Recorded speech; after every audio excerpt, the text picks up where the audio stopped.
Assalomu alaykum aziz do'stlar, aziz obunachilar. Bugun tovuq pishiramiz. Ya'ni jo'ja pishiramiz. To'g'rirog'i jo'jalarni duxovkada pishiramiz. Tabaka, kimdir tabaka deydi, kimdir boshqacha aytishi mumkin. Mana O'zbekistonda butun tovuq pishirsangiz tabaka bo'ladi.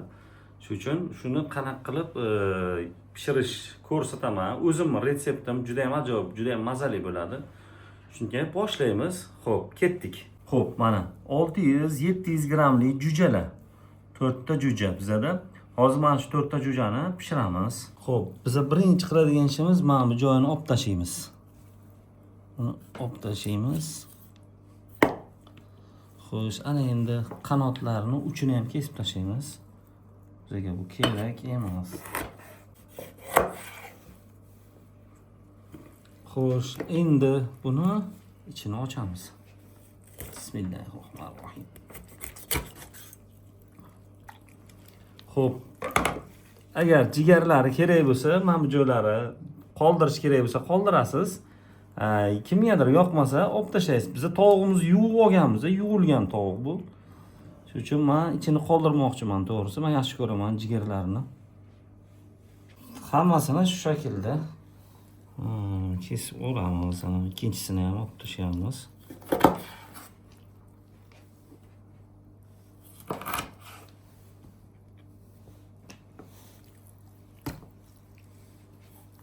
Lishni bironda anaqalari bo'lsa ichida ham olib tashlayveramiz. Mana bu yog' joylari bor. Masalan, mana bu yerda yog'ini ham kimdir xohlamasa kesib tashlash mumkin. Xo'p, ana endi biza marinad qilishimiz kerak. Tovuq jo'jalarni marinadni biza tayyorlab olishimiz kerak. Nima bilan marinad qilamiz? Xo'p, ana endi bizaga mana pomidor bilan bolgarskiyni anaqa o'tkazib pishirib qo'yganimizda, bu домашний tomat.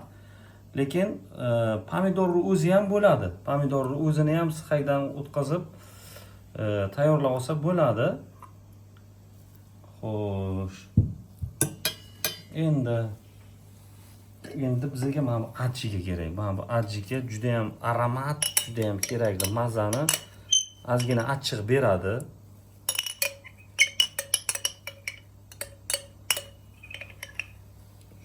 Buni ichida ham ko'p anaqalar borda, ziravorlar bor. Shuning uchun ham ajjiga juda ham kerak. Xo'p, bizga endi ana paprika solamiz, paprika. Bir qoshiq paprika soldik. Xo'sh, bir qoshiq koriandr. Ya'ni kashnich urug'i. Xo'sh, yarim qoshiq qora murch ezilgan.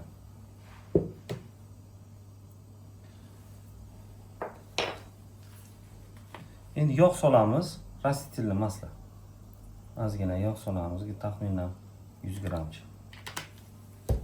Aralashtiramiz.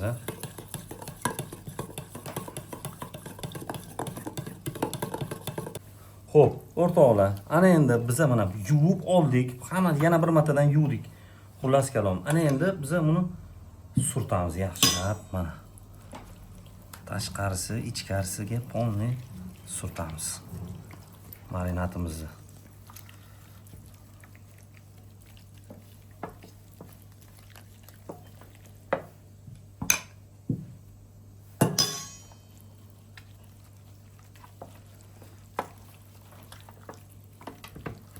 İchiga ham. Bu hozir tuzlamadik biza, endi tuzlaymiz buni. Hozir tuz surtmadimda, endi alohida tuz surtamiz bunga. Xo'p, mana. Dalshi keyingisini.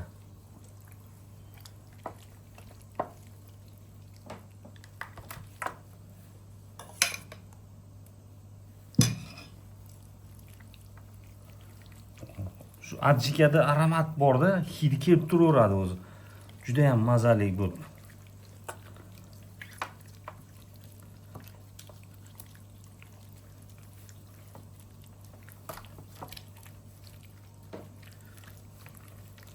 Hop.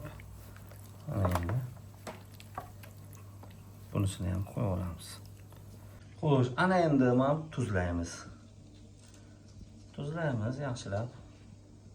Oldin ichini tuzlab olsak, keyin tashqarisiga ham tuz sepamiz. buni o'giramiz.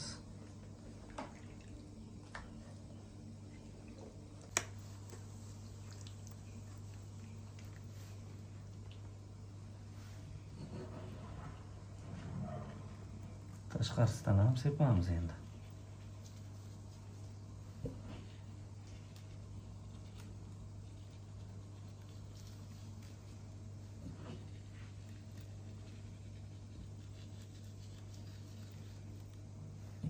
Suvimizdan ozgina qolganiga suv soldikda, uni tagiga solib yuboramiz.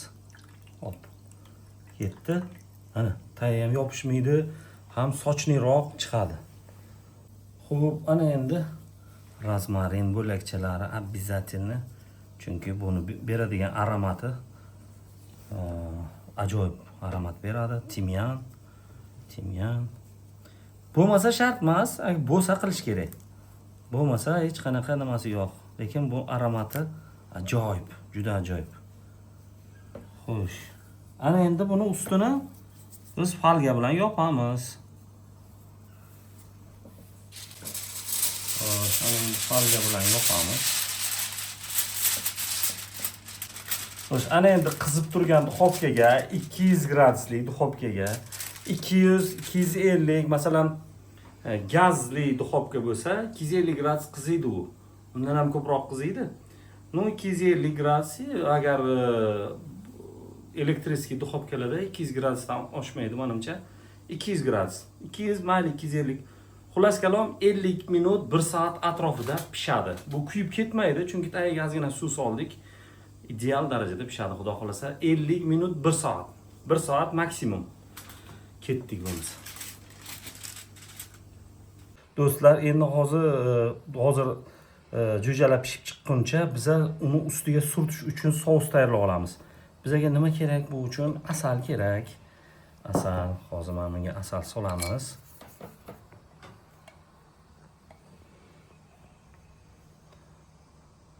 Tak. Asal solamiz. Mana shu asal ham aromat beradi, ham o'zgacha ta'm beradi bu asal tovuqlarga. Hozir ustiga surish uchun bu.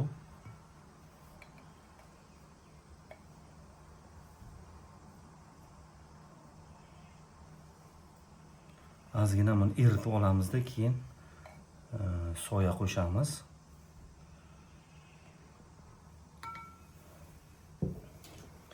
Ozgina eritish uchun qaynagan suv kerak bizga. Ko'p emas, ozgina. Bu eritish uchun bo'ladi. Xo'sh, eritib olamiz asalni. Xo'p, asal eritib oldik. Ana endi biz soya solamiz bunga, soya soldik. Endi ketchup solamiz. Mana ketchupimiz achchiq ketchup. Chunki soya ham anaqa achchiqroq bo'lishi uchun, bu sousimiz achchiqroq bo'lishi uchun achchiqroq ketchup bunga ideal bo'ladi. Endi aralashtiramiz, yaxshilab aralashtiramiz. Ekran shu barbekyu sousga o'xshagan sous bo'ladi, juda ham teriyaki ili barbekyu sousga o'xshaydi bo'ladi. Yana ham hozir anaqa ketchup qo'shamiz, yana ham quyuqroq bo'ladi. Bu o'sha pishib chiqqandan keyin botirib yeyishga ham juda ham zo'r ideal sous mana shu. Mana shu sousni retseptini yo'qotmanglar. Bunga ozgina limon bizada yo'q ekan, limon siqib qo'shib yuborganda yana ham chiroyliroq bo'lardi. Yana ham yaxshiroq sous bo'lardi. Limon. Atak bez limon ham, limon bo'lmasa, limonsiz ham bo'laveradi. Mana sousimizni ko'ringlar, mana. Quyuq, takoy chiroyli sous bo'ldi. Barbekyu sous bo'ldi mana. Tovuğumuz tayyor, jo'jalarimiz tayyor. Stop. Ko'rdingmi?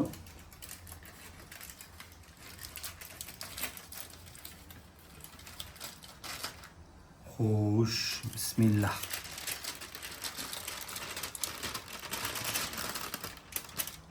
Jo'ralar, buni qarang, bay.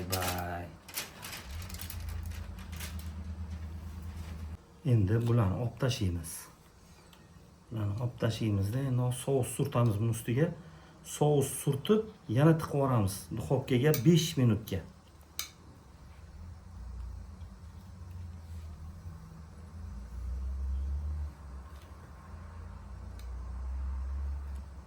Xo'p, do'stlar, biz endi o'sha boyagi tayyorlab qo'ygan sousimizni bunga suramiz.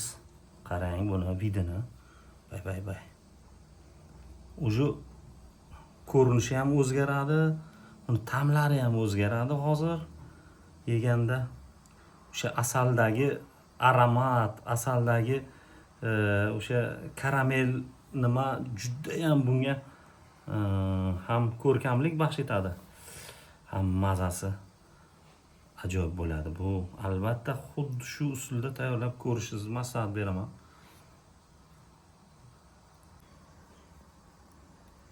O'rtoqlar, mana buni qilib bo'ldik. Ana endi buni yana 5 minutga duxovkaga jo'natamiz.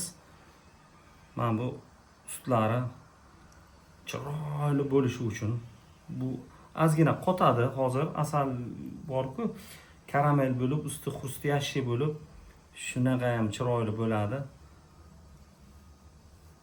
Bo'ldi, buni duxovkaga jo'natamiz yana.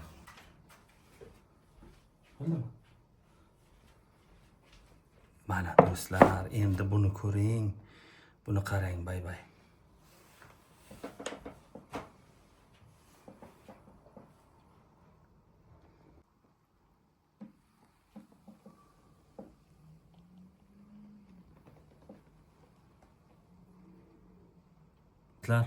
Endi buni mazasini ko'radigan vaqt yetib keldi.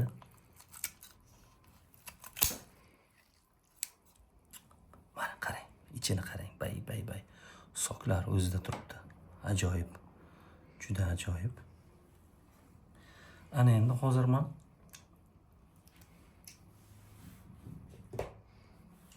gurutka qismini ham ko'rsataman. Mana eng anaqa joyi mana gurutka qismi bor-ku. Xo'p, mana bundan kesamiz. Hozir kesamiz mana shu joydan.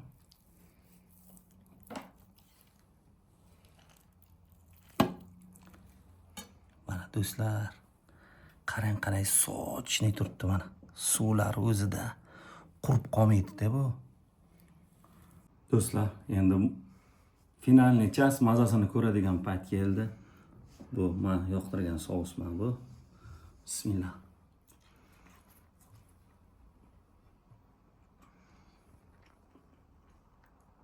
Bu aromatni kameradan yetkazib berib bo'lmaydi baribir. Bu juda ham o'sha asal bilan tayyorlangan mana bu sousning ta'mi shunaqa ham maza beradi, shunaqa ham aromat beradiki, yemasdan iloji yo'q. Mana buni qarang, bay.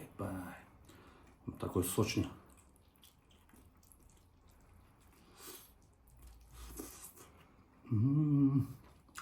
Sos bilan yig'laveradi bu sos bilan.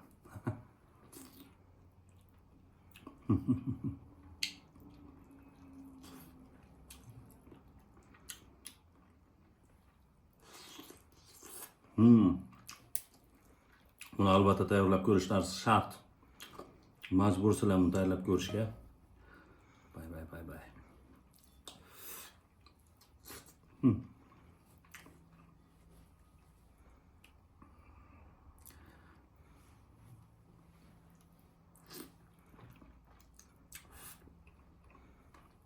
Do'stlar, yoqqan bo'lsa bitta like bosib yuboringlar. Keyingi videolarda ko'rishguncha xayr deb qolaman. Shadowr.